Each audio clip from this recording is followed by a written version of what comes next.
Okay, Juliet, let her rip. Okay. I just want to say, welcome to you all. And did you get everything that I sent? Did you get the pictures, especially that I sent through Dropbox? Yeah. Yep. Yes. Joan, did you get them? I did. Yeah. Mhm. Kathy, I did. Okay. Joan, Mhm. you're muted, Joan. Yeah, I think I got them. I don't know if I opened them up yet. I've been pretty busy this week. It's okay. Yeah. Okay. And oh, so I have Photoshop 2024, and Teddy, you have 2026, right? Yeah. So what do the rest of you have? The 2026, or I don't think there's a huge difference between them. No, I have 26. I do too. I have the subscription. I have to update it to 26, but it should update since I have the subscription. I was going to update mine, but it turned out that I would have to go buy an expensive extra piece in my computer tower. Haven't done that. Um, so do you mostly use your camera or a cell phone or both? I guess Both. probably most of us use both. Yeah. And how many of you have a Mac? There are a little bit of keyboard differences between the Mac and the PC in terms of what you. Yeah, it's all programmed. Alt and Command. Yeah. Anyone have a PC? I have a PC. Me too. Yeah, I do too. Okay. So I have a bunch of negatives and slides that I download with ViewScan. I have a flatbed scanner and a dedicated film scanner. Did you say View Scan? Yeah, Oh, ViewScan. that's a good piece of software. Yeah. yeah, well, we're starting sort of at the beginning with what looking at panels and tools first off, and there'll be quite a lot of detail, but some of you will know some of it, some of you will know all of it, but we hope that it will be this, some of you are more starting out, so I hope that will be useful in any case. And this is being recorded, as you noticed, and then Teddy's planning on putting it on YouTube, so you can go back and look at it if you wish to. Also, at the end of each of these 4 sessions, I will send notes that cover in some detail most of what, at least a good bit of what was covered in the time. So that may be helpful. I want to mention a little joke that some of you know that is relevant to what we're going to be doing the next 4 sessions. And the question is, why does it take 100 Photoshop users to perform one action in Photoshop? And the answer is because it takes 1 to perform the action and 99 to propose other ways of doing it. Yes. So there are almost everything we're going to do here is there's some other way to do it. And then Teddy and I have already found, we have different ways of doing different things, and you get it in the habit of doing something in one way, and that's most comfortable. But there may be another way that someone else is in the habit of doing. So anyway, one thing I really want to make clear is please don't hesitate to interrupt, ask questions. In fact, we hope that you will. So, this is interactive. And if you want to pull up the pictures that are being mentioned, it will show you when we're showing you how to do something. We'll be using one of the pictures that are in the files that I sent. I know there were a lot of pictures there, but I usually tell you where they come from. So anyway, okay, that's my part. Any questions on that? Okay, then it's Teddy's starting out. All right. Well, welcome. FYI, I'm really sensitive to tree pollen. So if you catch me coughing, that's what's going on. But I got lots of cough drops and an inhaler here if I need it. Photoshop can seem intimidating, especially when you get in and try to look at everything because there's so much stuff. And I would bet that 70% of Photoshop I never touch. So, and the important thing is you eventually get 2 or 3 things under your belt that you know how to do. You'll find a lot of enjoyment with Photoshop. You can do so much with it. And what I like to talk about are workflows, and that's what you do when you first take your camera card out of your camera, and then you're a finished image or a set of images. So that's a workflow is like a specific sequence of events from downloading to when you're done. Now, I've had people talk where they use their SD cards or their memory cards as their final storage space for those files. I strongly recommend that you not do that. The ideal situation would be to store all your photos onto your computer because your computer hard drive is probably going to be faster and stuff like that. But nobody's got that big of a computer, especially if you decide to get serious about photography. So one thing you can do is get an external hard drive, and they're cheaper than ever. And I would say that most external hard drives would be a 2 terabyte hard drive should have plenty of space. And then if you start to run out of it, imagine you're going to be more off to the races with photography and you're going to be ready to get a larger one. You can get like these big, like monolithic type of hard drives that have a external power plug and stuff like that. But you can also get these cigarette-sized packs that have one cable that plugs into the computer, and the computer drives the hard drive. Those are probably going to be there you go. Juliet has got one. Yeah, it's just a USB. Yep. And I've got a ton of those. Yeah. And but if you have a 2 terabyte, I think you can get a 2 terabyte, like for $80 or something like that. You also have SSD cards, which are regular hard drives have a spinning disk inside. SSDs have no moving parts, but a 2 terabyte SSD is going to run over $300. So you're probably not going to want to do that unless you got tons of bucks. So it's easy to find those on Amazon or go out to Best Buy or someplace like that. Apple Store, wherever they sell computer equipment, but you probably want to get an external hard drive. One thing too you really need to do, but maybe not at first, is get a second external hard drive to use as a backup. Because if you get a hard drive, eventually it's probably going to crash. So, and when that happens, the hard way. Yeah, guarantee you it will crash. And as Juliet pointed out to me, she had to have one crash and she had to send it in someplace. How much was it? $1,000? Well, they wanted in New York, they wanted 1,000. Then I found another company in California that for 300, and they did a fine job. So, and I think you can get insurance plans on it too. Well, they'll send them in and they'll replace the disc or something like that. So keep that in mind. Backing up your files is something you're going to want to do eventually, and sooner will be better than later. Can I ask a question about that? Sure.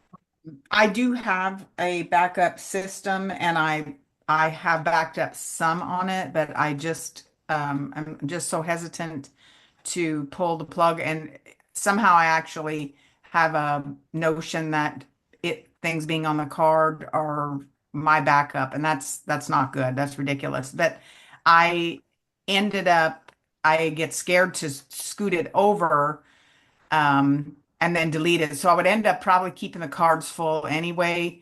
And then when I go ahead and transfer over, which I have done some, are those raw files stored? Are we losing quality?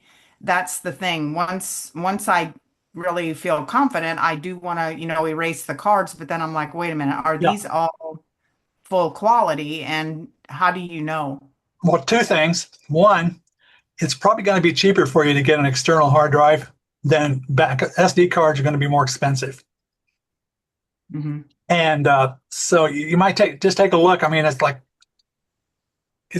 I think a couple $100 and you can get a 5 terabyte or 6 terabyte drive. Less for smaller ones. I mean, Yeah, or 2 terabyte. Yeah, $80, something like that will probably hold a lot. yeah, 2 terabyte is not nearly that much, but in the long run, I think you'll find it's cheaper to have an external hard drive. The other thing you mentioned about the quality of the image.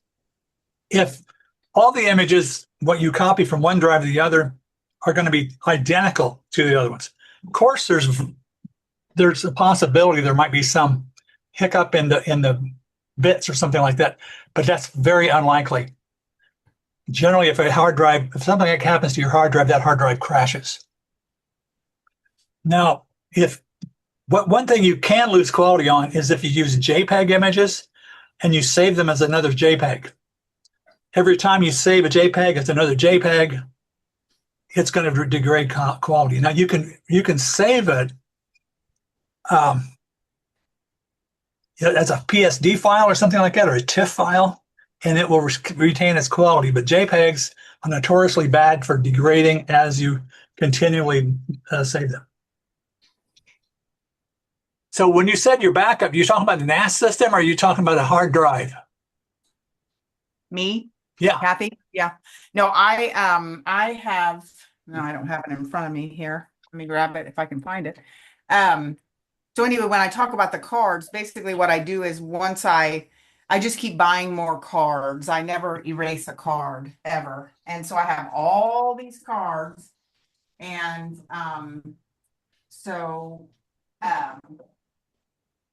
yeah, I don't have the hard drive here, but it is Yeah, I think if you wanted to use those, that's a better than nothing situation. But okay, you know, here it is. Okay, it is it's called My Passport for Mac. Oh yeah, yep. Oh yeah, those are fine. That's what I've got too. Okay, yeah. Yeah, I'll probably have 30 of those hard drives around here. I've got my own photo collection is probably over 100 terabytes, but I've been doing this for a long time. Mm-hmm. And I maintain very, very large files. Mm-hmm. I have an external hard drive that's 2 terabytes, but I've never used it.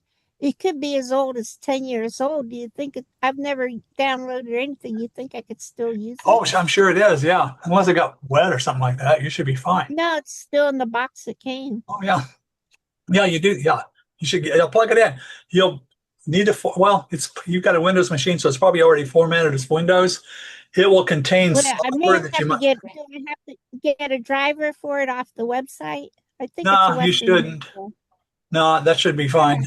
I mean, so lots of times you get hard drives that are formatted for Mac or for Windows, and then you'll have to reformat if you use it on a Mac. Sometimes you'll get Mac formatted, but that's no biggie. I mean, you can do that in your computer, when you drive maintenance software. But where was I here? Oh, another thing you can use is cloud storage. That works, but it's time consuming, especially if you have a lot of files and they're large files. But it's kind of guaranteed too. And it takes a long time to download the stuff. Now, when you do have a hard drive, even if it's on your own computer or whatever, you want to categorize it in some way by having folders. Like I'll have folders eventually I'll have ones for flowers, landscapes, sunsets, street photography, things like that. So it makes it easier to find the stuff. I have a flower folder that will also have zinnias, petunias, daffodils, whatever else. So those will all be in the same place. So if I want to look for flowers, there they are. And an important thing, and it's very important, and I think a lot of people don't do, is to name your files properly. So, and I can give you an example. I'm going to share my screen. Now, hey, have you given any consideration into your naming your files? Anybody? Yeah.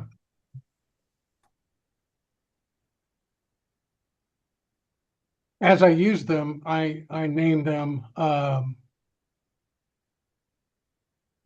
but I don't name them as as they come out of the camera or off the phone. I sort them and group them, but I don't necessarily name all of them. Okay, here's an example. I got daffodils here. I name the folder something that makes sense. And these are focus tags. So I've got focus tag number 11. It's a Narcissus poeticus. Excuse me. And then there's the date.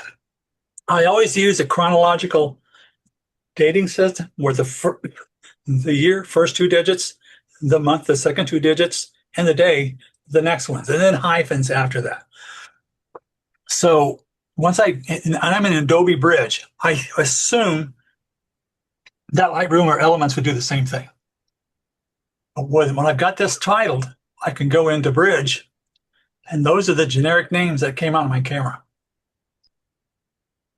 Which also, a DSC 8671, when they go to DSC 9999, it's going to roll over to DSC 0001. So that isn't helpful when you're trying to search for photos. And with Adobe Bridge, I can do rename. Can you guys see my screen okay? Yes. Okay. Mhm. I get this rename window, batch rename. Hmm. And you can select different things, like you can have a set of text, an extension, file name, but I always use folder name because now I've got my name. In the original case would be pretty much, it's pretty self-explanatory when you try to do it. Then I add text with a hyphen. Then I have sequence numbers. This is one of the, let's see if I can get this stopped. Just thinking about it, got to spinning. Is Adobe Bridge part of Photoshop? Bridge is part of Adobe Creative Cloud and it's free. It's connected. Bridge is designed to go not just with Photoshop, but with Illustrator and Adobe Premiere and everything else. Okay, I'm just going to force quit my Bridge and restart it. I think I had it open too long. Go back.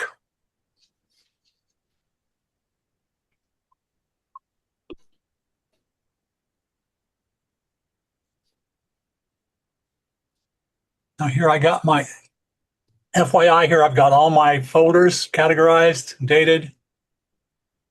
The Narcissus poeticus. I don't know, I can't remember which one we're starting on, but now we're going to start with this one. Select all the photos, go to the rename window, and I never have to worry about the folder name. That's always going to be set. So the only thing I have to worry about is the sequence number. I start with 1, then click rename. And then there they are. No painstaking typing in each number and copy and pasting the title or anything like that. Adobe Bridge is great for this. I've used this for years. I assume Lightroom has the same function and Adobe Elements too, or Photoshop Elements.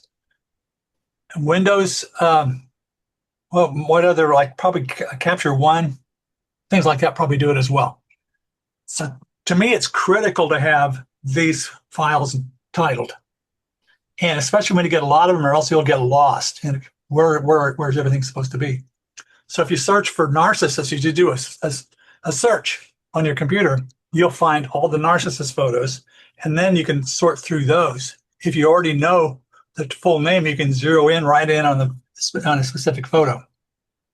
Anyway, I strongly recommend you always, as your first step, copy your folder, all your images to a common sense folder on your computer or your external drive, then rename them. Now, in my case, I might have Narcissus in one photo stack, and I might have like a bug photo on another one. So I'll have those in separate folders so the bugs aren't getting mixed up with the daffodils or that type of thing. But I think you'll probably get the point.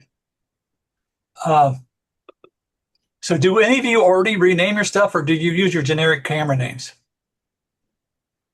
Both. Okay. I use a generic camera. I'm big about folders like you are, and I name the folders with year, month, and date like you suggested.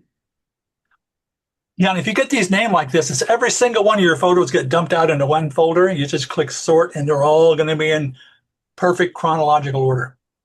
Not that you would want to do that, but so that's about everything I have to do about renaming. When it's time to actually open the photo, you have to do however you do it. What I usually do is double click it out of a bridge. You can also just double click it right out of the folder. And since this is a focus stack, this is a stacked image, I'll just double click out of here. And here's the flower.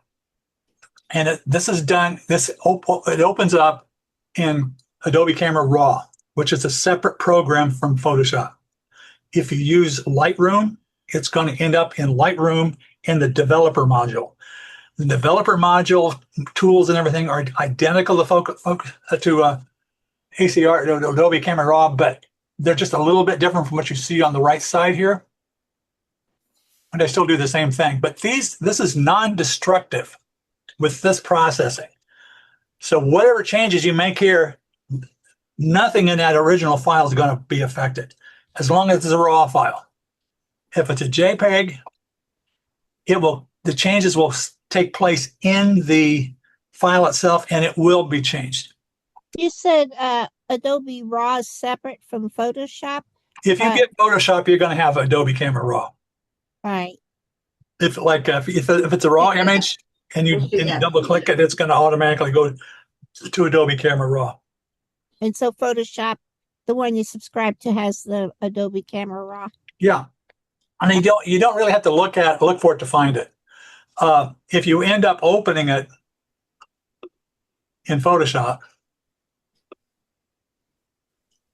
I put a weird profile on here, but anyway, you can go up here to the filter, and there's a Camera Raw filter. It'll jump you right back in there. Yeah, we'll get to that pretty soon. Yeah. So that's another way to get to Adobe Camera Raw. Okay. So non-destructive editor. Now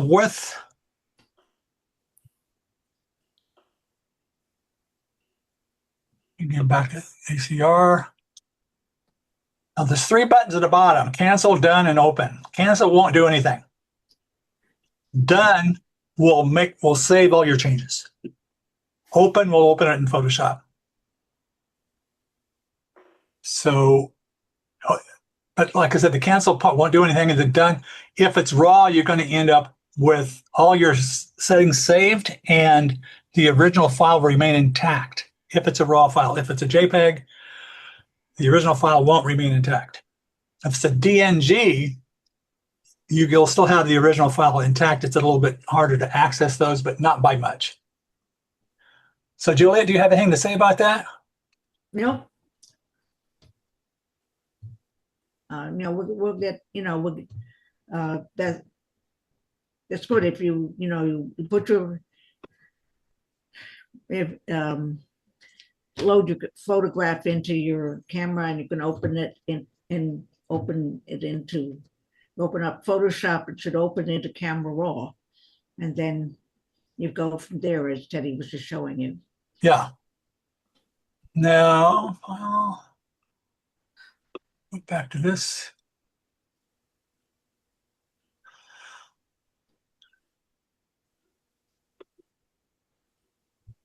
So here, once you get into Photoshop, you have all of these tools that are, I think, Juliet, do you have your tools on the bottom of the screen?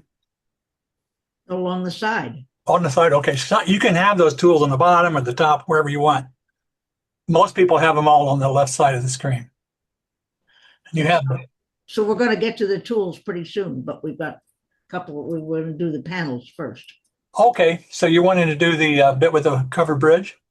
Yeah, Okay, so we'll do the section on the panels and then you can go on and do the section on the tools, right? okay. Okay, Do you want to lead this one since this is yours? not right now. You Okay, can close it, okay? okay.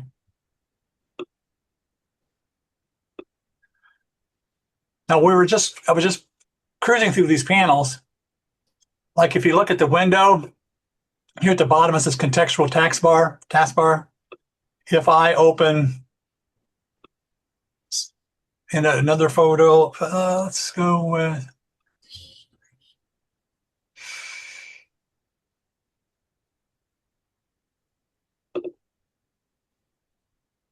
well, okay, anyway, you can see that this is a panel at the bottom. That's the photo that's open. If I were to open this one again, let's see if it tries to do that. I think I got stuck in it. Yeah. I figure out why that is, but here is window. Here we got both of those. However many pictures you have, the panels are going to be in that list. You can also detach the panels. Like I just drug it over to another monitor. Yeah, I think, can we proceed with the next section on the panels, Jetty, that I was gonna do? Okay. I can share my screen. Yeah, I'll share my screen. Sometimes the Zoom is hard to get back into the Zoom.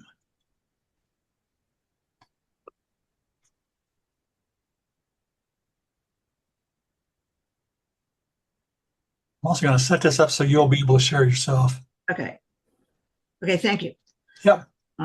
Anyway, one thing I wanted to mention about, just quickly about backup, or sort of,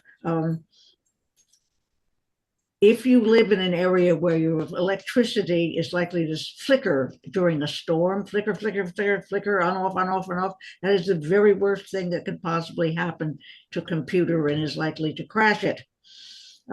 Or maybe even a squirrel jumping up and down on the line. So what I have, having learned this the hard way, and talking to PC Max, I have a big battery. It's almost the size of a car battery. It stores a lot of power, and I have everything always plugged into it. I have my computer plugged into it, and the screen and the printer and so on. So when the power flickers or goes off, but goes off, that's one thing, but flickering, that is the worst, because it's on, off, and it's crazy for your computer. So that's something it depends on where you live, I guess. If you live somewhere where you don't need to worry about that. Anyway, so I have this big battery, and my computer is protected by that. So I'm going to share my screen, and yeah, thunderstorms can happen like that too. So yeah, that's what I mean. Thunderstorms, wind, What kind of battery did you get? Where'd you get it at? I can't say what kind it is. It's you have to talk to PC Max, or maybe at Best Buy, but it's designed specifically for a computer, and I've had it for several years, and it's thank there's goodness. also a battery store out there behind Lowe's that might have that kind of thing. Oh, yeah, that's close. I can check with Best Buy. Can you see my screen? No. Can you see We're right there. Yeah. Can you see my screen? Yes, I can see your Yep. screen, And okay, so you see this big picture of the the bridge. That's by Versailles State Park, isn't it? Pardon? It's by Versailles. Versailles State Park, isn't it? That bridge. Yeah. Okay.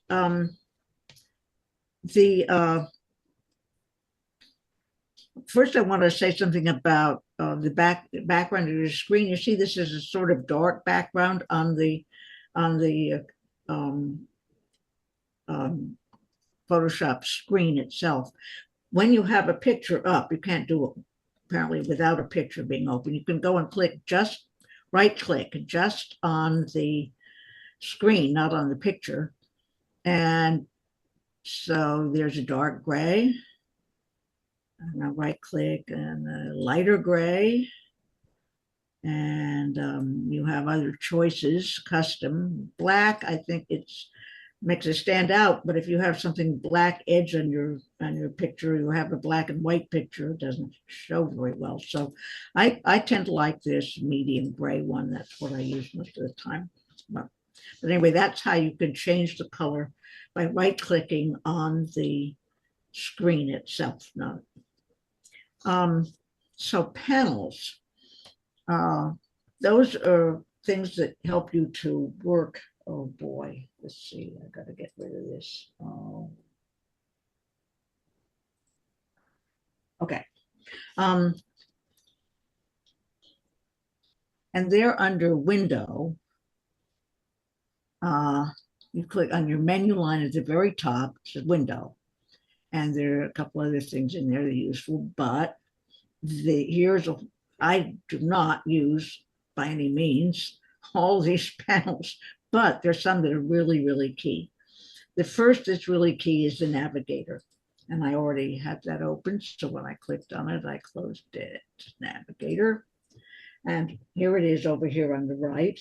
And you can look in, you can look in closely to your pictures, change the size of your picture on the screen. You can has a little red, if you want to look over around the different, you can move it with your cursor.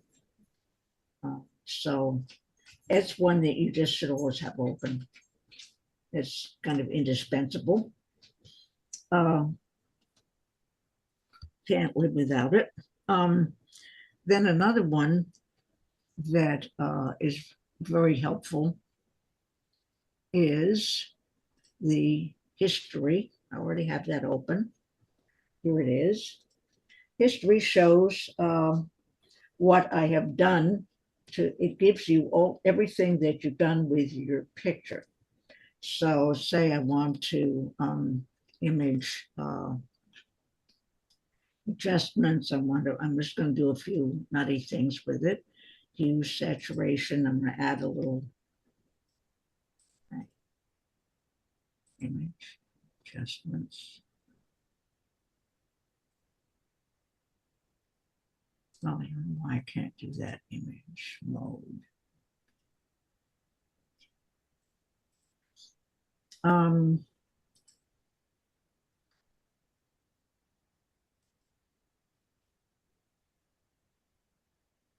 So I'll work on it in levels. That's something we'll talk about later. Why it's doing this. Juliet, what workspace are you using? What workspace? Yeah. Core Tools, Essential, Motion, Painting, Photography.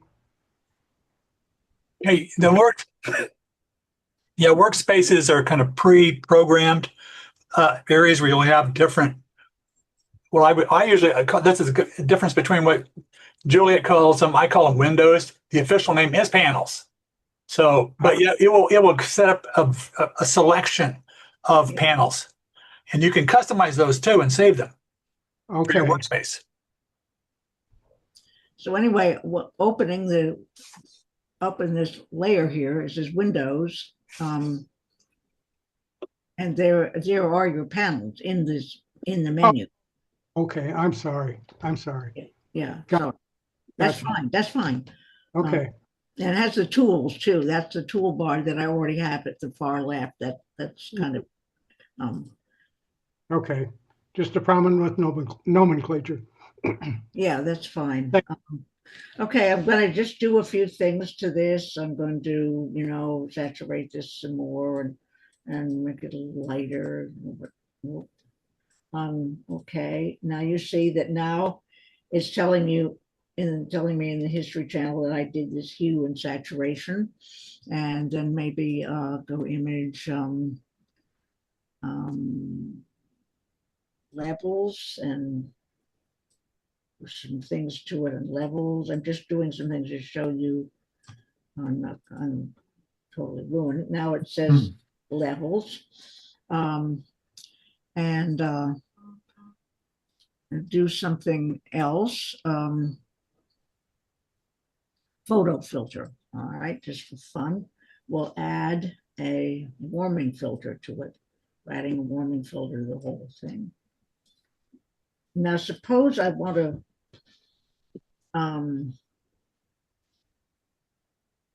I put this, here's the photo filter. Suppose I want to save the picture,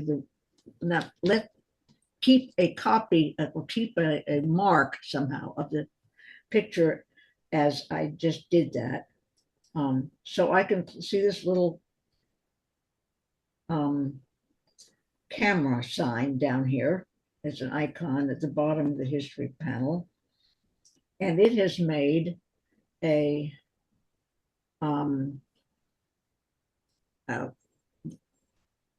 shot of the picture as I did it. Then as I used the as far as I've gotten with it. So now we'll go back to where it was, and I'll add some more adjustments. White. I don't like what I did. So now I have the black and white, but I don't like what I did. So I can go back to that. And if I want to undo what I did, I go to edit, undo.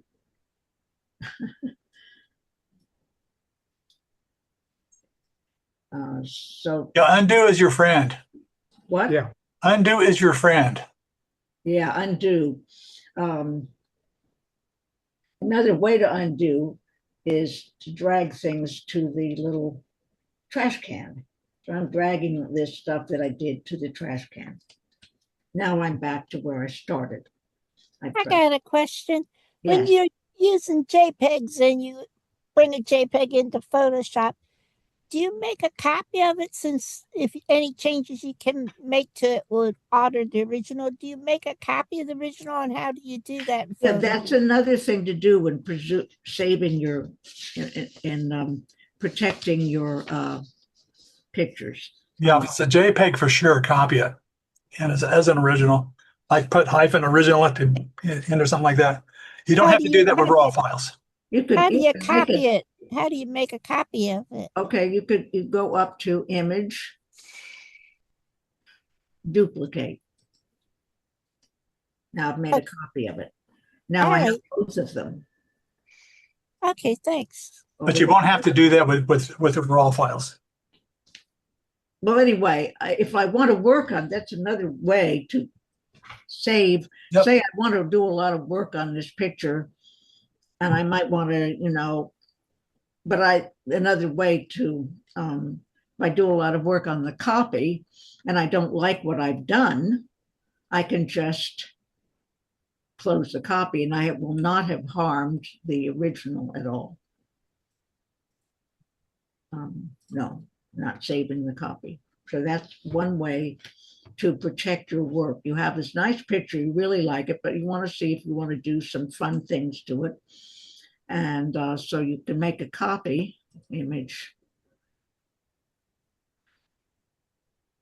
duplicate, and there's your copy. And you can work on that. And then you can save it, and you've got them both. Or if you're going to turn this into, for example, black and white, you could name it black and white.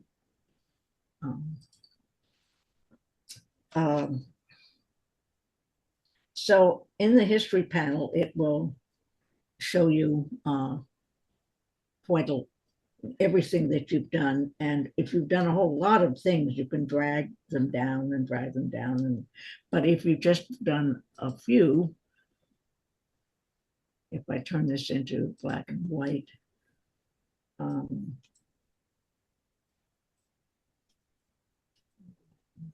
things to it like that. And I think, I don't know, maybe I don't want to do that. And so I can go to edit, undo black and white.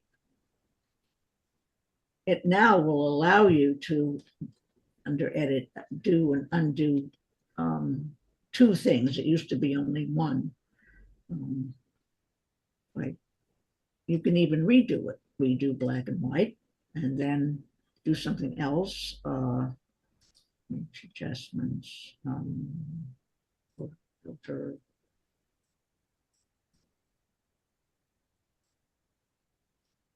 So now you have under edit two things that you did, and also those same two things in the history panel. So you can undo the photo filter and undo the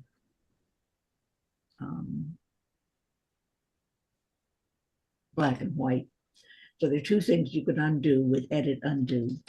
But if you do a whole lot of things here, you have to pretty much have to use the history panel to drag them down to the trash and get rid of them. Or if you have made a copy, then you can just delete the copy.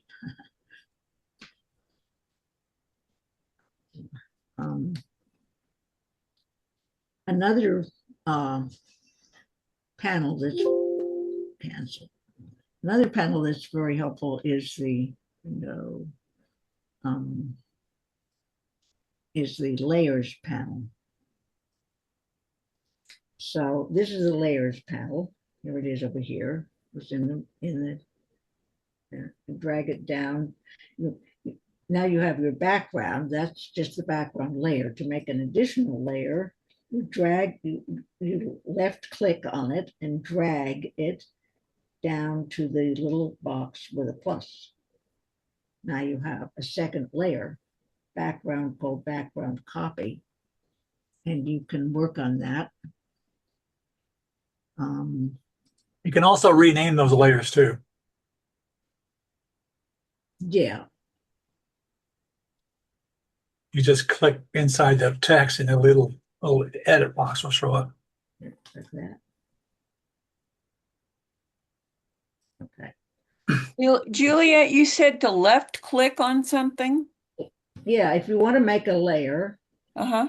I can even make another. Go to the background, left click on background and drag down to the square with a plus sign. That's add. So there. Now I have a second layer too.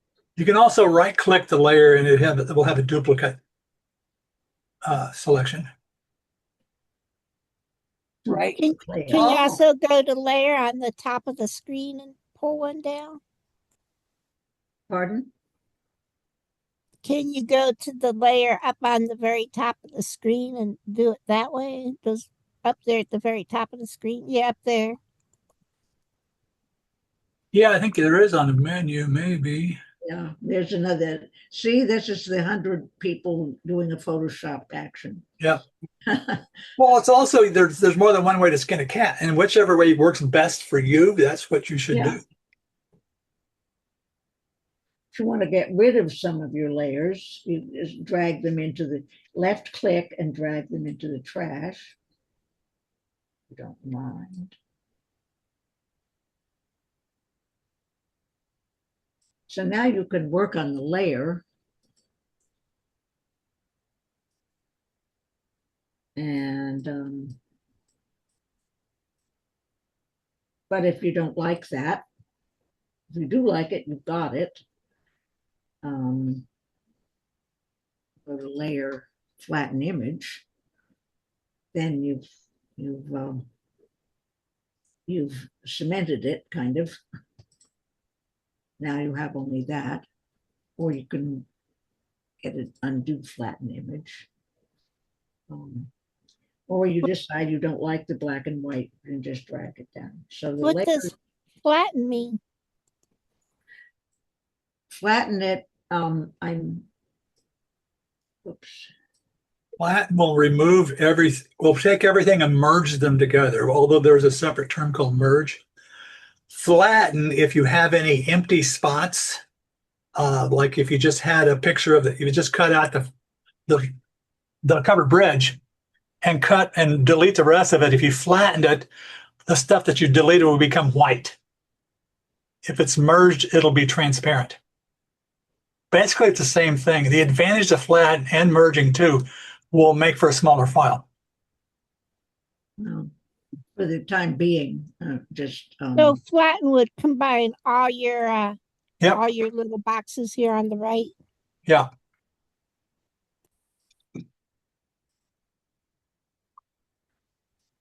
so if I like what I've done in the layer, I can. That's not to say that there aren't other things. But I like what I've done with the layer. I flatten it, and that combines the two and makes one image. You no longer have two layers. Another thing you can do with that, with the black, if you had a black and white layer, Mhm. you could erase out the part of it, and the black and white will be revealed, or vice versa. Right. And so you could have just nothing but a red covered bridge, and everything else will be black and white, or the other way around.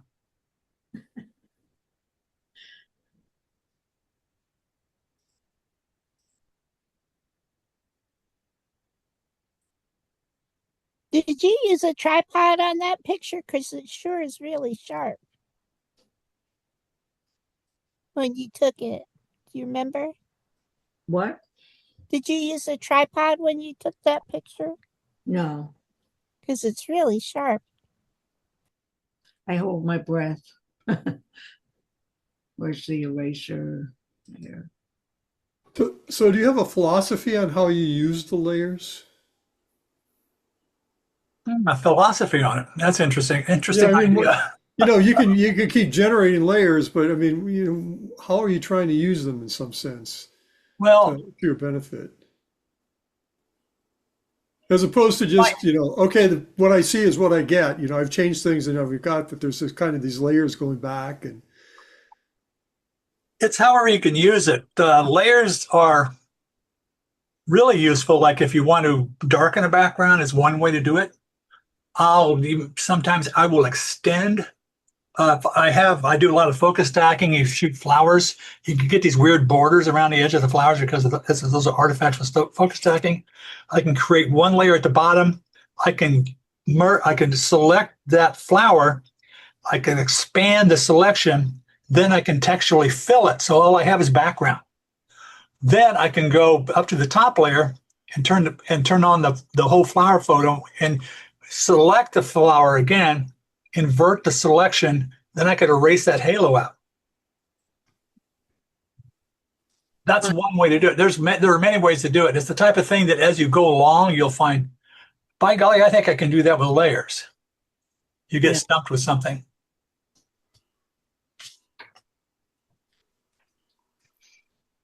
Okay. Anyway, this is what you were mentioning, Teddy. I just erased all but the red. That's one of the things you can do with it. Yeah. Yeah. So that's, you have a layer you can do. The layer is like a skin that you put on top of your other picture. And so you can do things to the layer. Like erase it because the layer is the black and white that I made is sitting on top of this background, like a skin on top of another skin, like a page on top of another, like a transparent paper on top of another piece of paper. So what I've done is I've erased that part of it and revealed what lay underneath it, namely the original layer there. So turn off that bottom layer, Juliet, on the eyeball. And there's what you did. Yeah, that's what I noticed. Is that the term erase? Yes. That's what I used. And it would be under edit? It's a tool. it's in the panel, the tool panel down here, which we'll get to, is this tool, which is an eraser. And I just went around, I just erased. Can you point to it again? It's the highlighted one on the left with the. Okay, I see it now. Thank It's about in you. the Okay, thank you. And then you flatten the two. Yeah, I could flatten it and have that as the as a picture. Yeah. Also, if you unselect that background layer again, there, Juliet, and you'll notice something. Huh? Unselect me the to- background, so where you just have the hole. There, you see those gray and white squares? That's transparent. When you see that, that means there's no image there. You can see how badly I did it. Well, that's a very forgiving thing. A lot of people won't notice those little boo-boos. Another way you could do that would be to select the bridge and then just hit delete. Right. That would have been easier. Well, I think if you're trying to get really exacting, that might be what you did was probably a better idea. No, if I was just kind of playing around with it. All right, Teddy wants me to erase, so I started erasing. But yes, you can select the bridge in various ways and make it. Well, something else you can do too, say maybe you want that red a little more bold. So just go to that background layer, edit it just all by itself as the covered bridge to give it more contrast, make the bridge more fire engine red or something like that.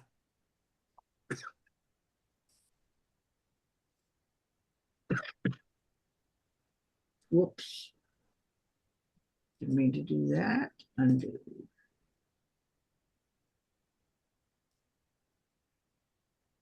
Well, anyway. Okay.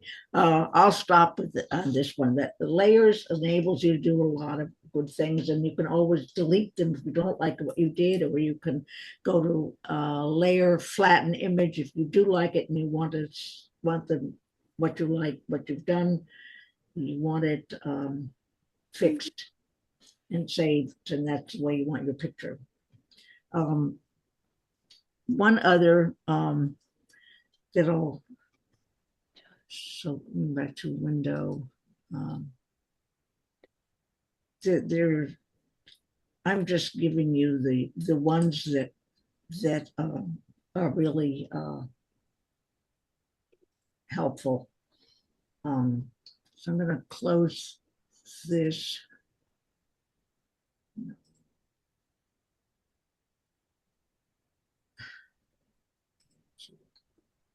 No. Oh. The other Go ahead. that I wanted to talk about is the actions. And I don't want to take too much more time because so I've got to open a picture. Chateau d'Arignac, open. It's down here. There's Street Level Spring.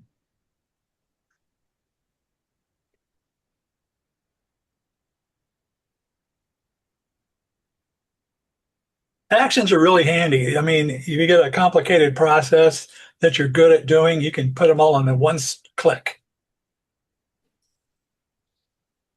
That's what I'm about to show. Okay. Open this. Now, here I have the actions folder. It's got a lot of actions. You can see that I do use this because it's got ones that I've used before.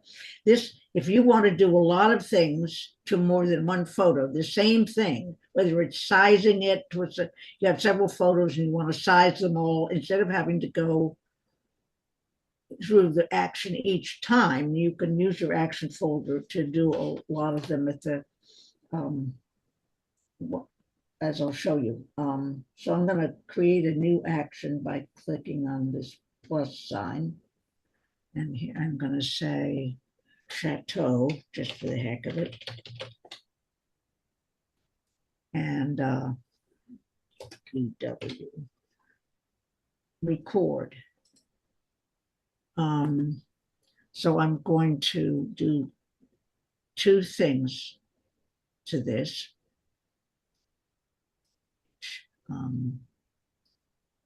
Adjustments. I'm going improve the saturation a bit.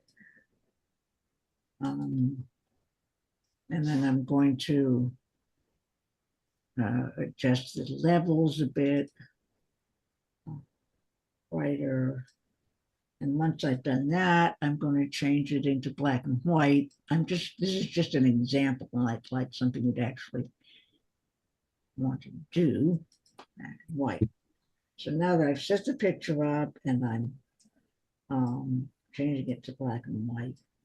FYI, the screen she's got up right now, What? those red, yellow, greens, with cyan and so forth, those are the same as screwing a filter on the front of your camera lens. So like a red filter would make the blue sky really dark, for example. If you have yellows, will bring out the color, the lighter. Yep. Or the darker. There's a lot of yellow in greenery. In fact, fields have it. So anyway, we can talk about adjusting black and white more later. Okay. So now I have these things that I've done to this picture. So I'm going to stop that. Now I've stopped that. I've clicked on the left thing to stop it from it. Now I'm going to close this. I actually think I'm not going to save it because I don't want to save it. That's relevant. But I'm going to open another one now and do the same things. Open garden. Okay. Now I want to do exactly what I did to the other picture. Click on the name of it.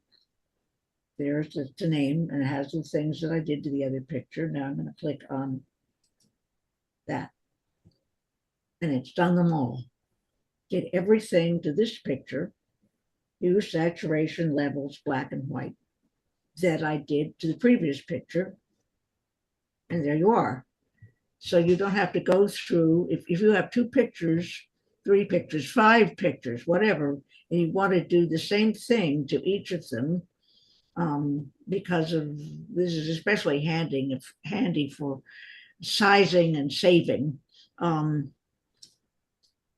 Yeah, if you wanted all your pictures to be the same size, you can do this.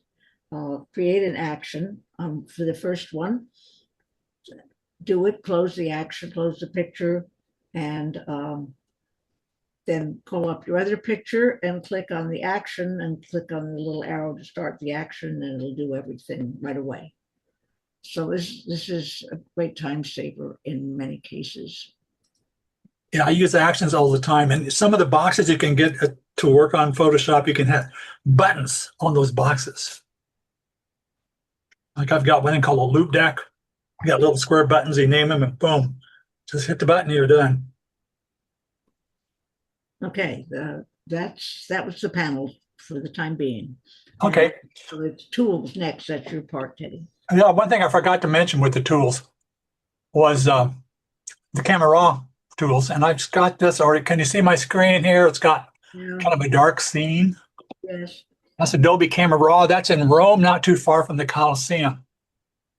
Now, Camera Raw or the developer module in Photoshop in Lightroom, you've got these buttons here. The only ones you really want to concern yourself with are these 2, especially at first when you're doing Photoshop. There are other things that are very useful, but you're not likely to want to use those right away. The first button is the edit. And you have things like, here's the light, color, effects, and curve. You probably won't want to use right away. Color mixture is a useful one. Color grading, you probably want to wait till you get more used to that with that. Detail is one you probably want to do. Optics is one. And here's one that I think you should do every time. I keep these clicked all the time. Remove chromatic aberration and use profile corrections. The use profile corrections will change things around that are the way your camera lens is designed. Remove chromatic aberration. There's going to be some, frequently have that happen, especially around the out edges. That'll get rid of that stuff. And if you once you turn that on, that's just a slight improvement in your photo. So I recommend you do that. Every little improvement is always a good thing. Now, the first thing everybody's going to wonder about is the light. And this is pretty dark. When I shoot a scene like this with sky in the background, a shadow, I always underexpose because otherwise the sky will be blown. So, and I'd also recommending as you're first starting out, click the auto button. Yeah, auto is really, it isn't great for everything, but it's, when it works really well. Usually gets in the ballpark. Another thing you can do with these same buttons is the black and white. You can convert it over to black and white, auto and black and white. And HDR is one, you might well play with that. I wouldn't monkey with that so much unless you're really curious about it. Now, so I'm not ready to do, I'm not near finished with this yet because I really want to have that sky a little bit better. And so that's about where well, one other thing too is this, where you have rotate and flip and crop and so forth. There's a big A. If you click that, any weird angles and stuff like that will be straightened out. Now, if you get really crazy angles, it might not be able to work, but I think when you have an even line of stair steps like that, it's the best to keep those straight. There are ways you can do that in Photoshop by rotating it and stuff, you know, by twisting it, but this is a good way to just do it in one step. So I'm going to pop this into Photoshop. Still too dark, and that's got a weird color cast in the sky too. So, and there are, you have. Hey Teddy, Yes. Teddy, can I stop you for just now? When you did that, RAW is in 16 bits, right? I'm going to go back here. And then so RAW is, I think, is lots of bits. And then when you go into Photoshop and start editing in Photoshop, doesn't it come down to 8 bits? Or when? And so my question is, how much should you do up in RAW, editing in RAW on the 16 bits before you pop it down to 8? That's a good question because I don't know. Because when you pop it down to 8, then you lose. That's like a JPEG. And now you're saving it as a PSD or a JPEG, right? Yeah. Let me try this. First of all, here's the folder that I've got this image out of. It's a .nef. That means it's a raw file. It's Nikon electronic format. Other camera brands will have different suffixes like that. So here we got it again. So let's go to auto. And I think I'm going to stick with that so the sky is bluer. So here, this is 16-bit, 300 DPI, PPI. DPI, PPI are the same thing. It's dots per inch. The auto button that you're pushing? Auto is up here. Can you see the upper right-hand corner? Where right there. Oh, I see it.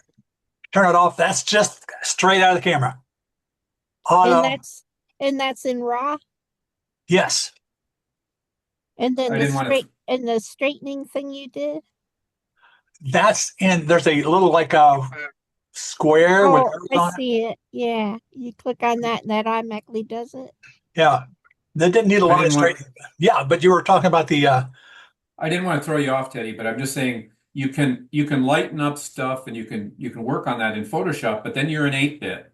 So shouldn't you do that in 16-bit because then you've got more data to work with before you convert it to 8, or what's your thought? It depends. I don't see that big of a difference. I think if you're really going to get down to the nitty gritty, and this is a pretty large image. It's a 45 megabyte image or 45.4.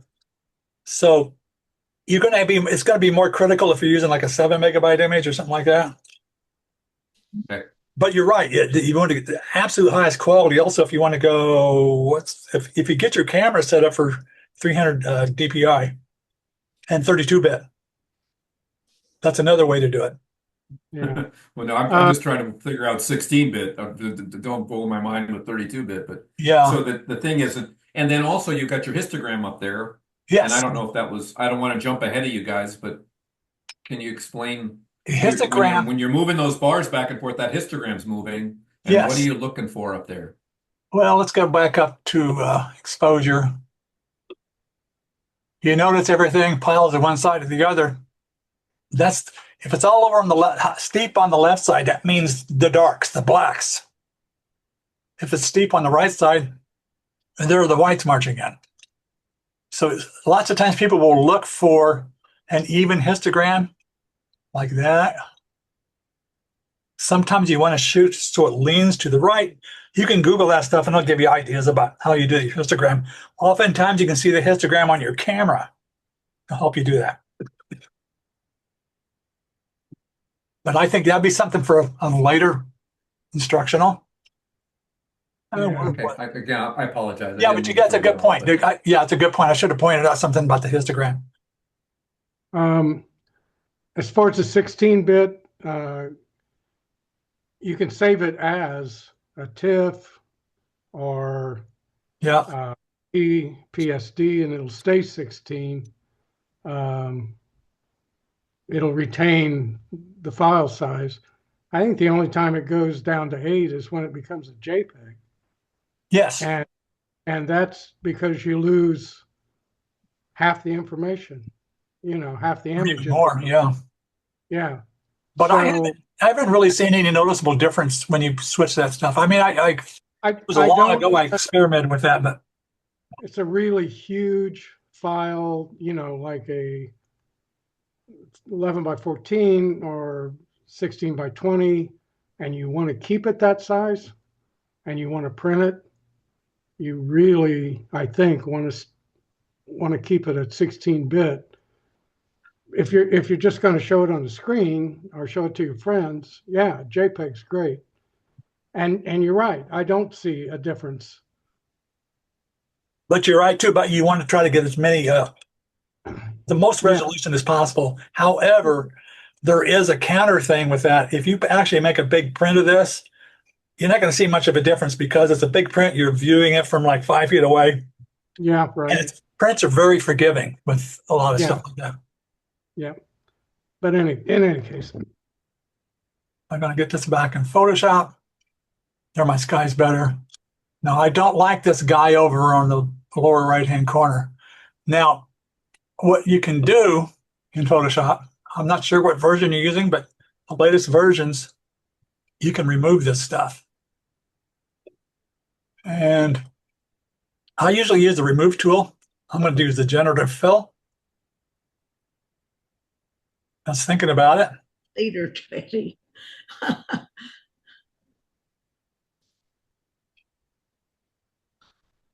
Sometimes this works so good, it's crazy. Oh my God.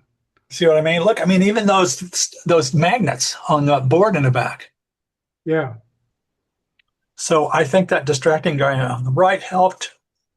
You can also, now here is one of the tools, is the object selection tool.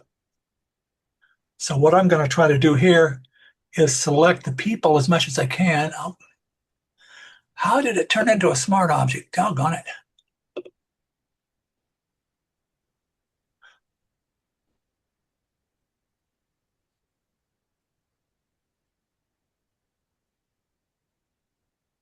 This is one problem I don't like about smart objects is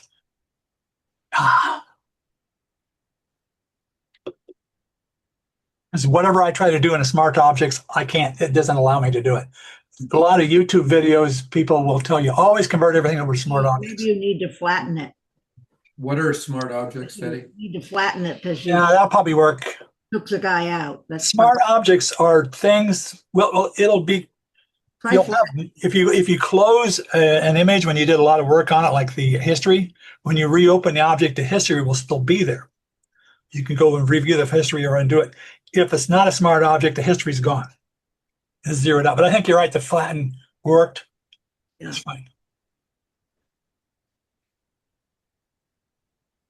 Bingo, I got those people. Oh my God. As soon as when you do one of these circling a pit and removing using generative fill, then you have to flatten the image because it makes it extra. Layer. Yep.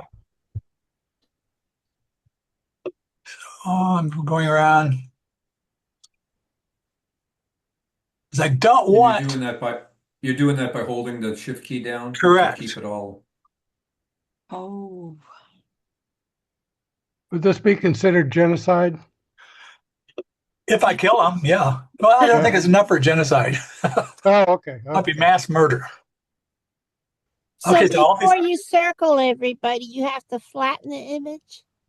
no, That'd be- it was when I removed the guy on the right, I left an image. I left a layer that Oh, had the guy. and you were working on that layer, and then you had to flatten it to Yes, get to exactly. all these people. Exactly, and that was a mistake that I made that Juliet caught before. So what I'm going to do here, I'm going to go back to, and you can use the filter menu for camera raw filter. There's 2 camera raw filters. Teddy, are you gonna do the tools? For camera raw filter? No, but just All the the- tools. No, I'm going to use the exposures here, so you can make the people a little bit brighter. After you get done with this part, all the different tools down the side there, not all of them, but So now we got people are brighter. So if I come into this and drop the people, now there's still a little, particularly this couple here in the front are kind of oversaturated. So I'm just going to select them. I mean, I could go to the hue saturation panel and take down the saturation and make it a little bit better. And if I wanted to, I could, there's another tool down here, dodge and burn. It's a holdover from the darkroom days.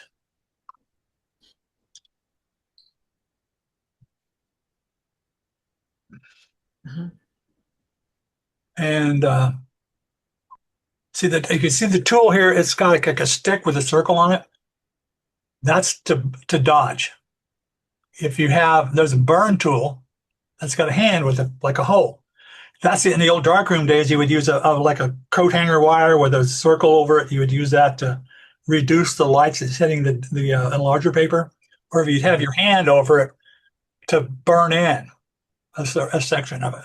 In this case, that's the equivalent of a hole. I'm going to make these things a little bit darker.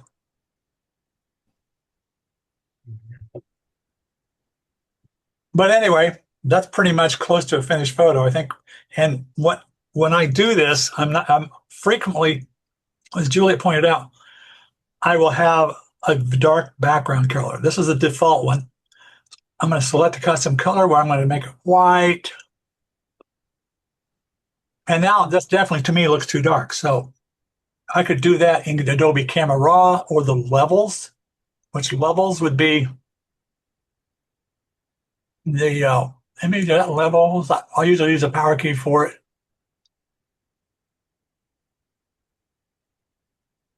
Where is levels, Juliet?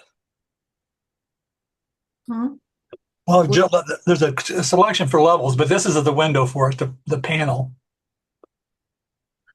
So you can bring it like that brighter. You can use this middle one. It's going to be not quite so harsh on the highlights. Maybe add a little bit darker black.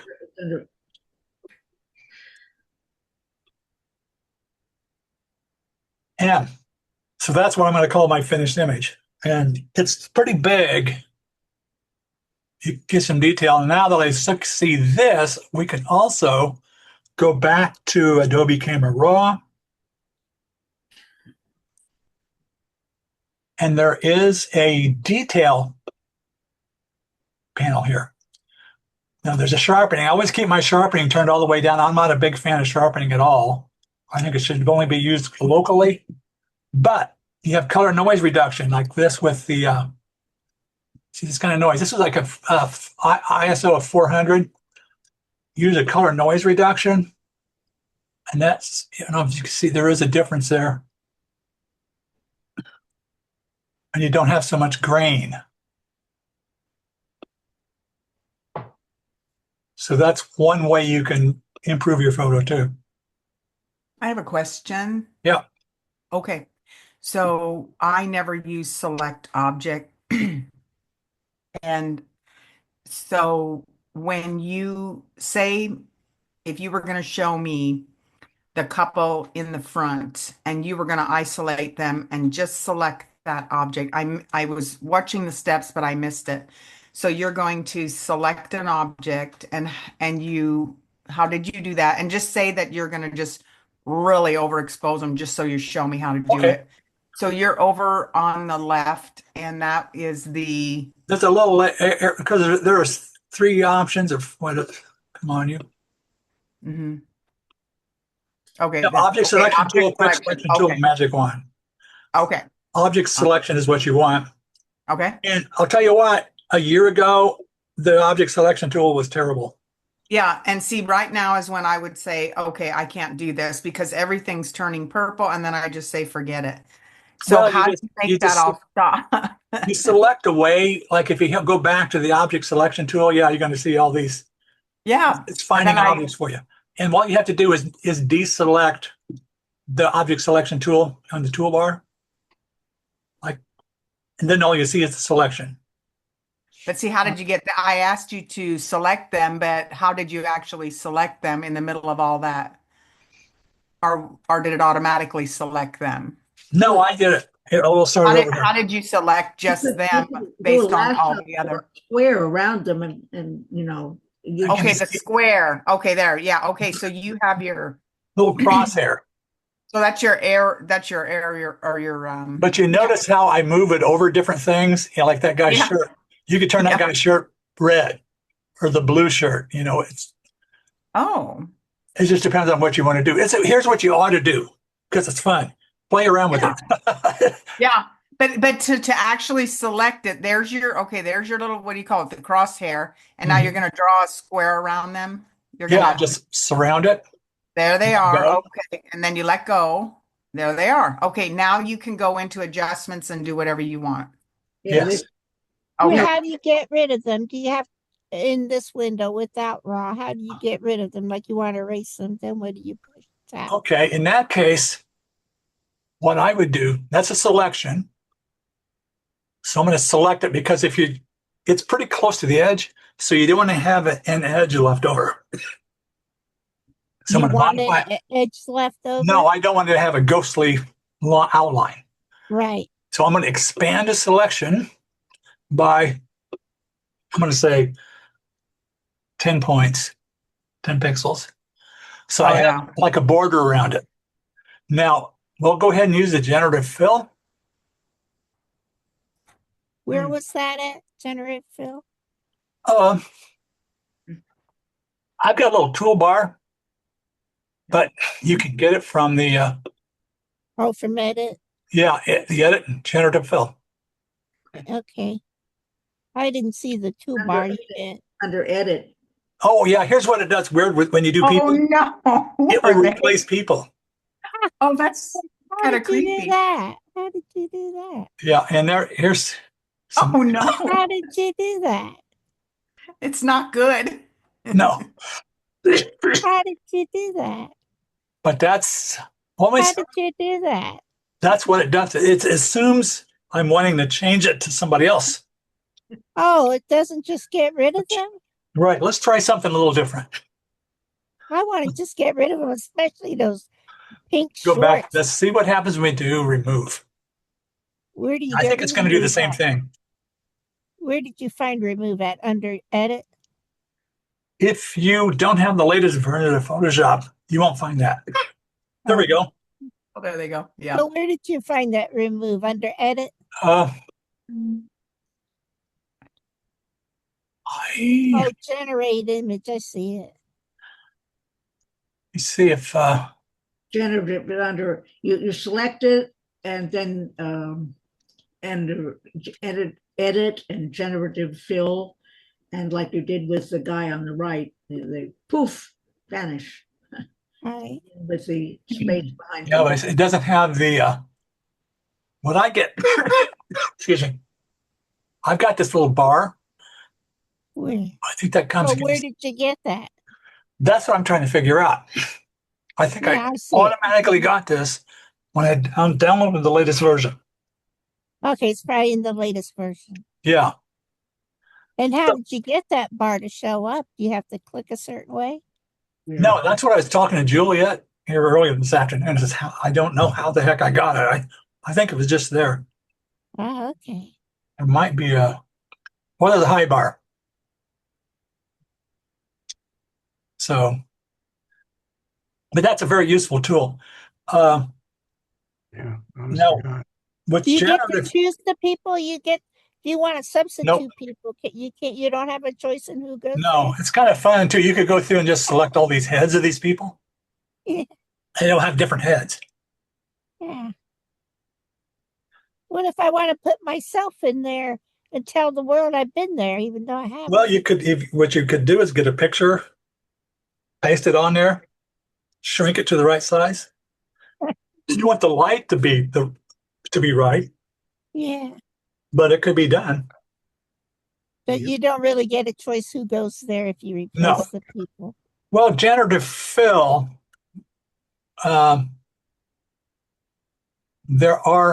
still learning about the new generative fill too. When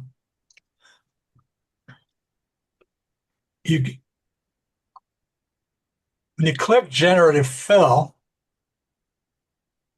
you have this box here, like turn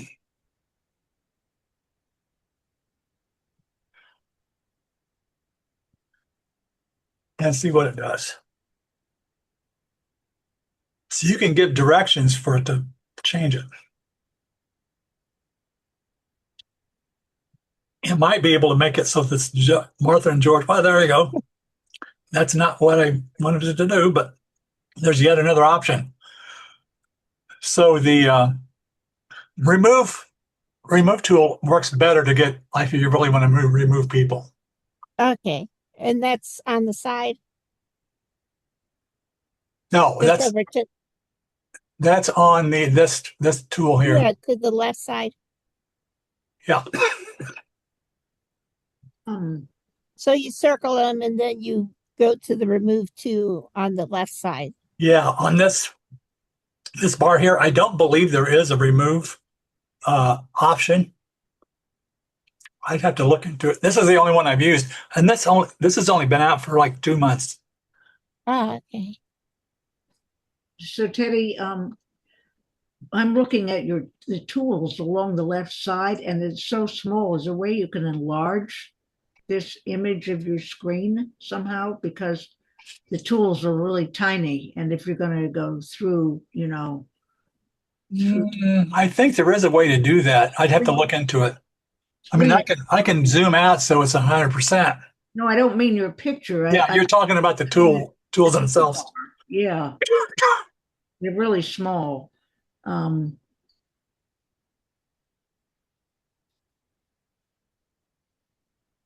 gonna check.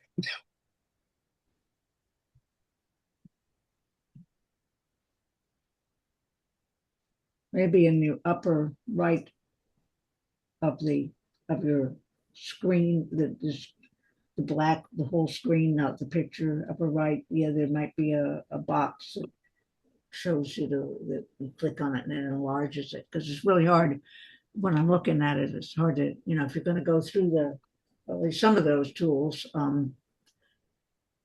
be great to see them a little better. Maybe in settings, maybe. I can find out, because I bet you can.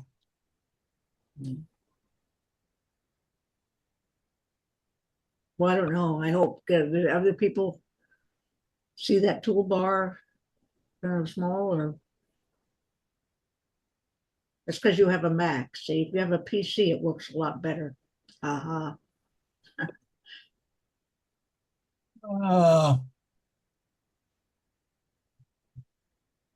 Okay, how can I alert tool icons in Photoshop?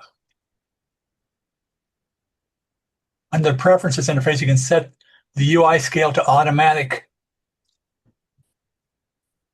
And that's old instructions, but they don't call it preferences anymore. Settings. under UI scale. Well, never mind if that's going to take a long time. Yeah, I'll find out and I'll make sure everybody knows how to do that. Yeah, we can look at some of these other tools too. That was great to look at the Right. one, like The- the selection, but Yeah, like the one, of course, here's the selection thing. So it's just a marquee selection, sometimes called marching ants. Here's a lasso tool. many of the tools have more than you see the tool, but then underneath it, there are other tools like the dodge and burn that you were showing. Yeah, and also like the lasso tool, polygon lasso tool, which is kind of a pain in the neck one here. But you can, if I want to just select this drawing board, Mhm. that would be a polygon selection tool kind of thing. Right. Magnetic lasso tool, Mhm. you can just kind of go along the edge and it will pick out the edges of things. It's not very accurate though.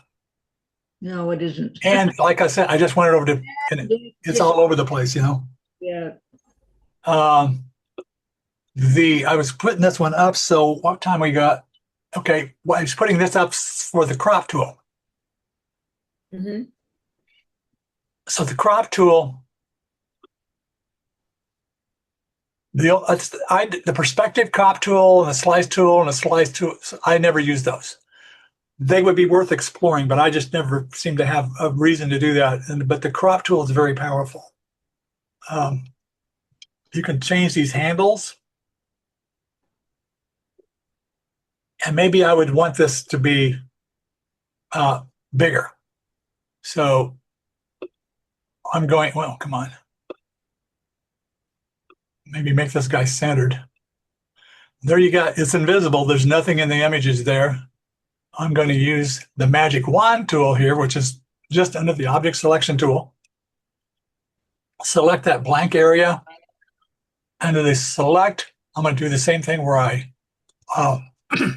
modify, expand. I'm going to go with like 30 pixels. And I'm going to do the generative fill. Generate.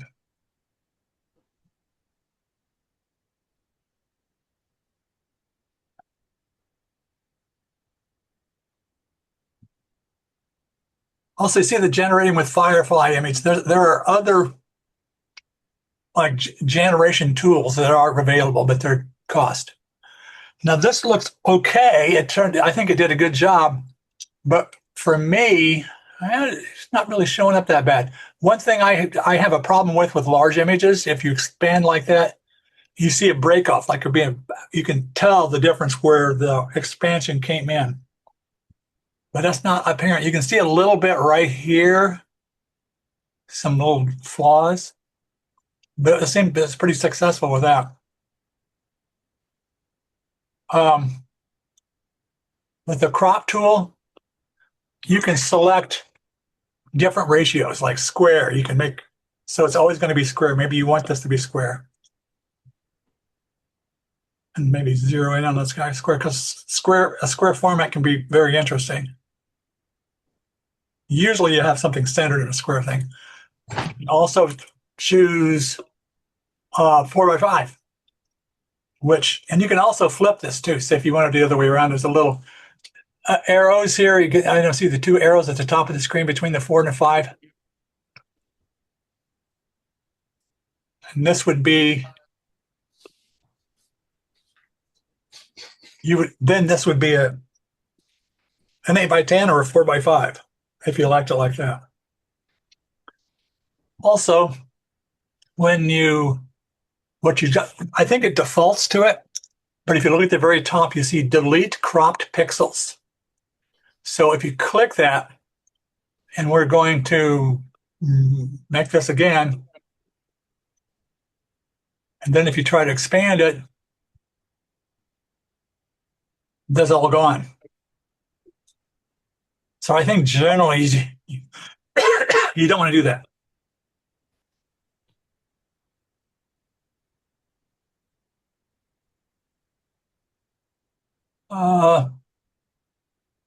I never use this one.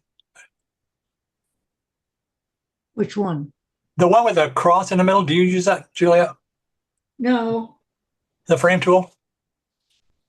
no, I don't actually. That would probably be worth looking into if you got curious about it, but I've never used it once. Eyedropper tool, yes. You can get this guy's beret, and you'll notice that that is the color of his beret. And you can see the RGB values, the hex values. Which one are you looking at now? This is the color picker. Oh, okay. With the, excuse me, guys.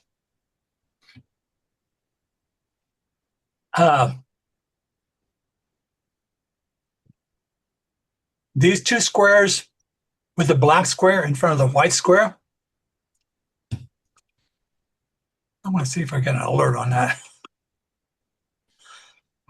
So if I get the back of his board, you notice how that filled in the same color as the back of his drawing bag. I get the, let's get a color image up here.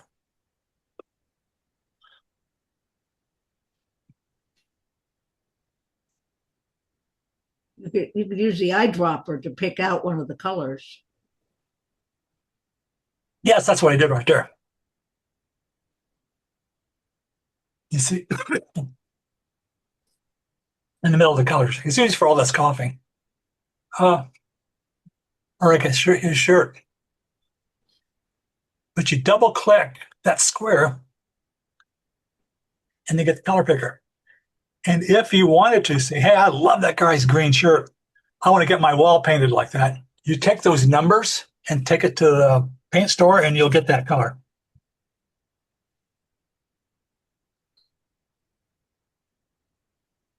Okay. Here's a paintbrush tool. I never use the paintbrush tool, or at least rarely. Oh, I use it. Juliet does. So under the eyedropper is another the straightener. See the oh yeah, about the tool. Why would the straightening tool be under the eyedropper? Who knows? But it is. yeah. I never use that myself, but it and does work. So this, what we can do is draw a line on that stair step, and then straight click. There's a straighten layer button at the top.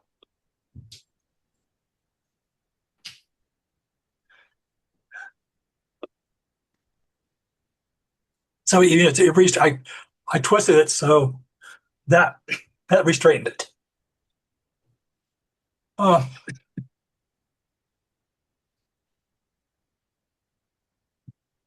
So what were you going on with? What was the other one? The eyedropper tool. What?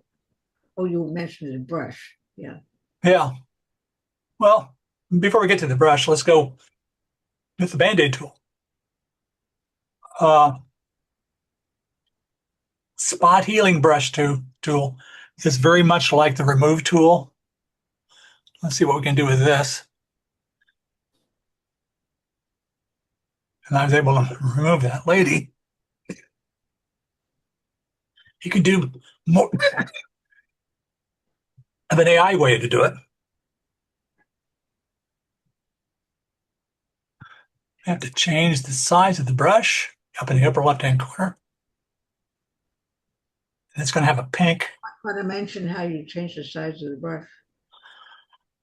Unfortunately, there's a check mark up here. I think if you hit return, we'll do it too. Maybe not. Yeah, there we go. The size of the brush for this particular tool is in the upper left-hand corner. Mm-hmm. With the spot healing one, you can just right-click and I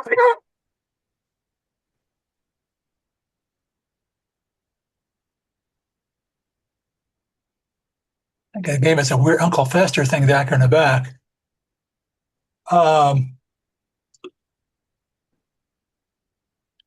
There's some other like red eye tool removal. Those are old ones. Content aware like patch tool. I never use that, but you can take that and move it and put it somewhere else, you know. So there, yeah, I was able to copy that over there. I don't find that very useful. If you get something like fur or a lawn or something like that, sometimes that helps if you want to cover up a hole or whatever. But I think the top three are going to be the most useful ones in this Band-Aid tool. Let's go back to that. Brush. You know, you can just paint on stuff just like a brush. Also, it's important to keep in mind you can, with the sizes, there's hardness where you can make them softer. And you can also, in the upper left-hand corner, change the opacity.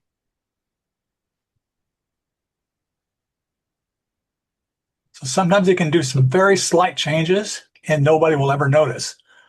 And of course, you're going to notice with this because I'm trying to show this as an example. But what do you have to say about this, Julia? Nothing. Wouldn't say anything. Go No, ahead. people that are like into more creative stuff, they'll use the paintbrush like a paintbrush. They'll make paintings in Photoshop like that, which is a totally valid thing to do. That's not what I do, but Sometimes use it to make a vignette. I'll take a very, very light, take a color that goes with the picture, like flowers, and then I will make the brush extremely low opacity, and then I paint around the edge of the picture and can make a vignette that way.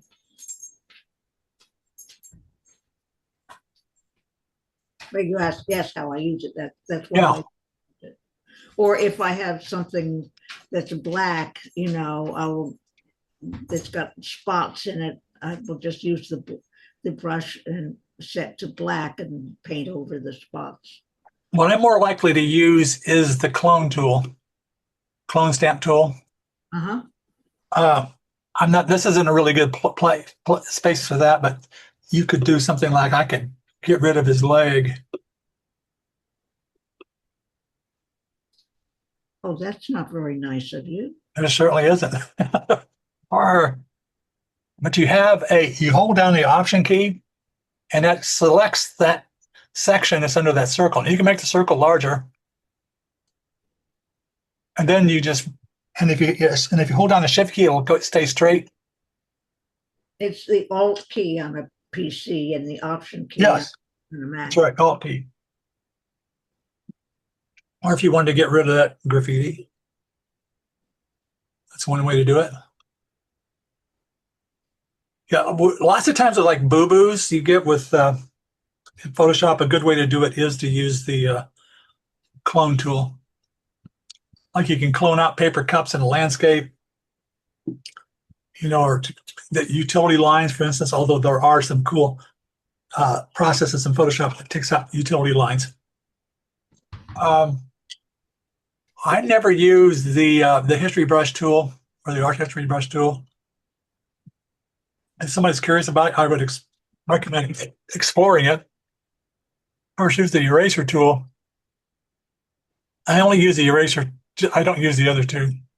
I don't think that's at least useful in my way. I think it's a background eraser tool. Yeah, fine.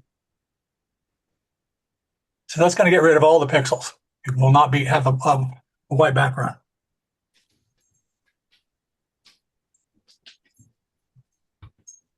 The gradient tool is useful, but that's kind of more advanced. So if you want to play with that, or if you have any questions about that, you can get in touch with me, but that's going to take some time to play with that. The paint bucket tool is nice. So let's me get let's put his leg back here. I'm going to add a layer. So I'm going to So here's a blank layer. And I'm going to change the color to black. Paint bucket tool will fill it with black. Now that's on top of the people in the bottom layer, which so you can see in my layers here, the background in the layer 1. Now, what you can do here is you can change. This is something from way back. People that used to do for dodging and burning. Then you could take the eraser tool.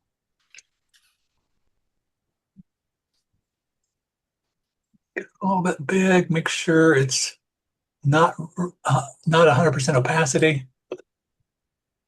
And you can sort of enhance.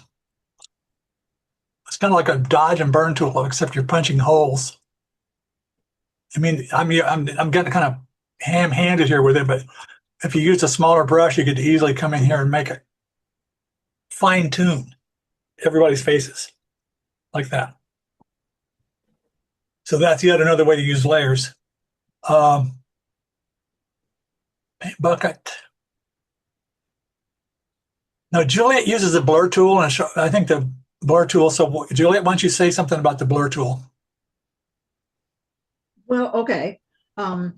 If you have a picture of a landscape has a building in it against the sky, very often, since I can't share my screen, I can't show you. Very often you find this little tiny, thin, light layer of light along the edge of the building, along the edge of the roof,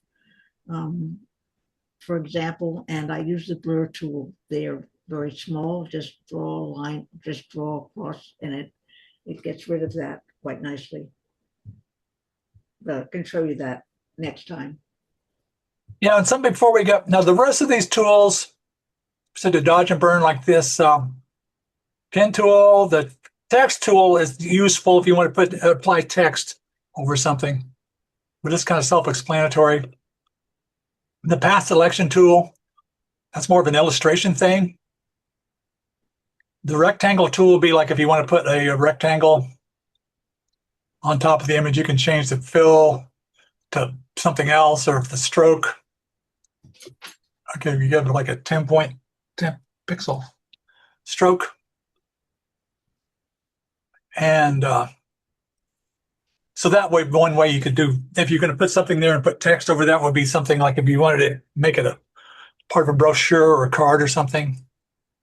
And this is, you'll notice that the layer is a separate layer for the rectangle. So you can easily get rid of that if you don't want it. The hand tool is more just moving it around. Like if you get all the way out to 100%, you might want to do that if you want to take a close look at something.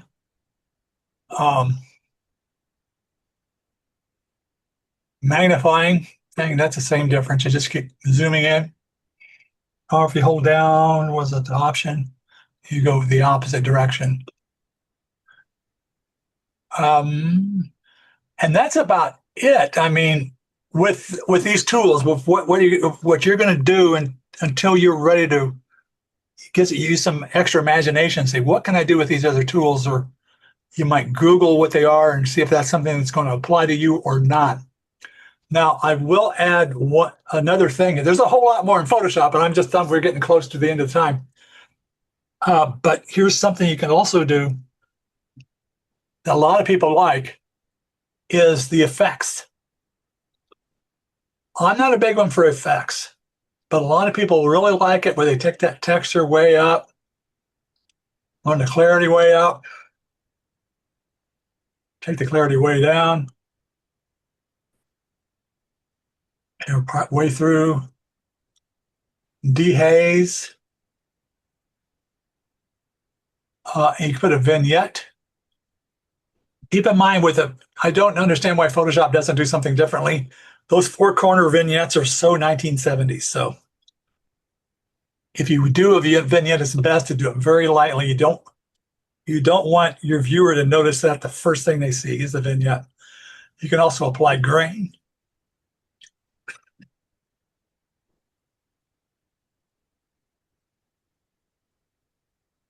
Depending on how much you want. And then, oh, one other thing too, with these tools in Camera Raw, if you double click a triangle, it'll go back to 0.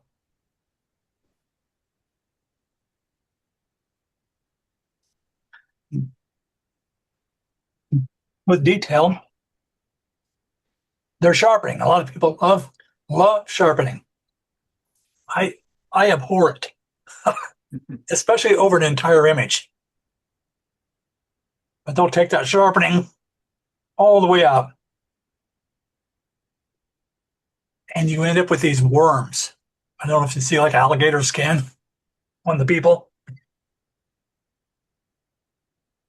Then you can mask that out somewhat, but it ends up making it look like a painting. And if somebody tells me my photo looks like a painting, I'd go back and see what I did wrong. In my opinion, that's not my style, but a lot of people will shoot for that.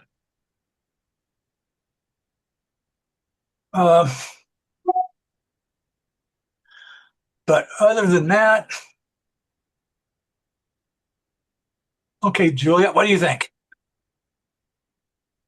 Well, I think we're right at our time almost. I had just one other thing I wanted to show at the, it's very briefly. I think we're gonna have to stop with this part of it. You want to unshare? Yeah. I just wanted to show the difference between Camera Raw and, I'm sorry, the difference between raw, shooting in RAW and shooting in JPEG, and what you've got, why bother? So I'll do this very quickly. Yeah, this is it. Can you see this? Can you see It's coming. It's coming. There we go. Can you see the picture? Okay, this is a quality set in your camera. That picture is small quality, and this is medium. This is shooting in JPEG, and you can set it for large quality. Yes, okay. Okay, here, this is taken, these are taking the picture each time, standing in the same place, but all at once. So this is shot in RAW. Okay, here's the JPEG, and here's it shot, and you don't see very much difference, not all that much. But then when you zoom in or enlarge it, you begin to see the detail. See, here's the small quality. I've zoomed in. It's the same picture. Zoomed in, and the small, medium quality, well, it's a little better. And the large quality, this is a JPEG. This is shooting in JPEG, your rear camera. Now look at the difference if you shot that same picture in RAW. This is the same picture shot in RAW. When you zoom in, you see that the detail that RAW gives you, that your camera has reduced the size of the file when you're shooting in JPEG. So here's what the camera has done with a picture shot even at the best quality, shot in JPEG. And there it is, the same picture shot as a RAW, shot in RAW. So that, I just wanted to show that, to show the actual differences. This is standing in the same place, taking the same picture, and the detail that is really much better. So that's why it's a good idea to shoot in RAW. Yeah, the higher the quality, the larger the file size, but that's not usually much of a concern. Just keep in mind when you do JPEGs, you got to work within the limitations of a JPEG. You're not gonna have all the detail or the information if you shot RAW. The camera makes decisions and reduces the file size when you shoot in a JPEG file. So, do you typically shoot both RAW and JPEG, or just RAW? I just shoot RAW. I don't see any point in shooting both. Okay. Yeah, what people will do though, like sports photographers, because they want to shoot like 120 frames a second, you can't really get that fast with RAW. So they'll go to JPEGs for something like that. That's if your picture is going to be in the newspaper, you know. Yeah. But when you're doing a picture, you know, Yeah. you're doing as a photographer rather than a journalist. Mhm. Yeah. And if you want to shoot a wedding or something like that, and you're supposed to give them the photos that night, Yeah. having both JPEG and RAW might be a good way Yes. to do it. But there's not very many good reasons for doing that. Although a lot of people are scared to death not to have both JPEG and RAW. I have another question. When you were saying that there's 99 ways of doing something, it reminded me of a situation that I used to do when say you'd go in and you do sky replacement and you were finished with that. Then I would look at it and then I'd be, I would like the whole picture to be a little bit brighter. So then I would try to lighten it and the sky replacement would not budge. And I never knew what to do with that. That's because you have to flatten the picture. Yeah, I did. You're telling me that tonight and I didn't realize that. And so what I would do is I would actually go save it as another image, go back in and start over again. So that's one of 99 ways to do it. So then I thought about the flattening, but then I wasn't comfortable enough with flattening because flattening to me sounds almost negative. And I thought, now if I flatten this is now going to be not as good of an image. But all you're doing really with flattening is bringing all the layers together and moving forward. Yeah. Okay, well that's just combining the layers into one picture. Yeah. Very nice picture. The only disadvantage of flattening is if you want to maintain a clear area where you have those little gray and white squares, because otherwise that clear area will turn white when it's flattened. Well, that's just why I just flatten it. I mean, there are simple Most ways, cases, yeah, you're right. complicated ways to do things, and there are sometimes you want to do the simplest way that gets you where you want to go. Also, if anybody wants to contact me directly to help out with stuff, feel free. I'm retired. Or me. Yeah, truly, yeah, both of us. thank you very much. Well, Yeah, I apologize for all the coughing. Hopefully the tree won't be so bad this time around. What's your name? Because the picture of you only has BPC. Oh, yeah, that's we're using the Photography Club Zoom. My name is Teddy Alfrey, Alfrey.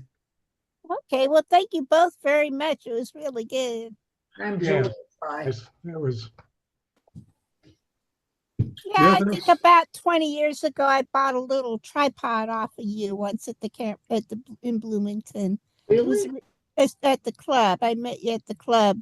I live in Columbus. It was a really short little Manfrotto tripod, an old one. Manfrotto's a good brand. They used to be Bogan before they went to Manfrotto. Yeah, that's all the tripods I have are Manfrottos. But you had a real short one that I bought off you for $50-$60. And I think I got a Nikon EM off of you too at the same time. But that was years ago, good 15 years ago or 20 years ago. But thank you both.